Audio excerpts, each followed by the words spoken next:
ভারতীয় জনতা পার্টি একটা বিষ বৃক্ষ, আর ঠিক যেরকম গাছ তার ফল ওরকমই হয়।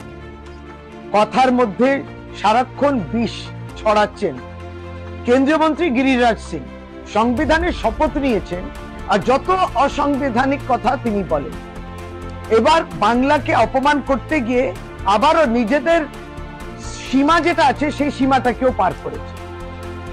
কোটি কোটি মানুষ যারা বাংলায় বসবাস করেন, জীবন এবং জীবিকা এবং নিজেদের মধ্যে একটা একতা নিয়ে বাংলার মানুষ থাকেন এখানে। এটা একটা মিনি ভারতবর্ষ। সব ধর্মের মানুষ, সব জাতির মানুষ, সব প্রদেশের মানুষ এখানে থাকে, একসঙ্গে মিলেমিশে থাকে। এটা আপনাদের সহ্য হচ্ছে, তাই আপনি সকলকেই বলে দিলেন আমরা নাকি সবাই রোহিঙ্গা, আমরা নাকি সকলেই বাংলাদেশ। এখানে কি অরাজকতার সরকার চলছে। মনে রাখতে হবে, তিনবার করে নির্বাচিত করেছেন বাংলার মা মাটি মানুষ মমতা বন্দ্যোপাধ্যায়ের সরকারকে গণতান্ত্রিক প্রক্রিয়ার মধ্যে দিয়ে।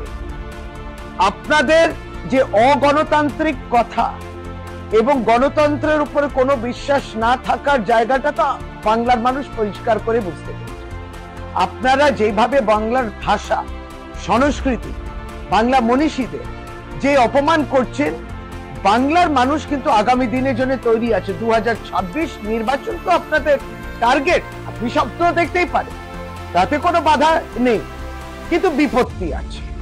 কারণ বাংলার মানুষ তৈরি আছে, একটা কড়া জবাব এইভাবেও দেবেন।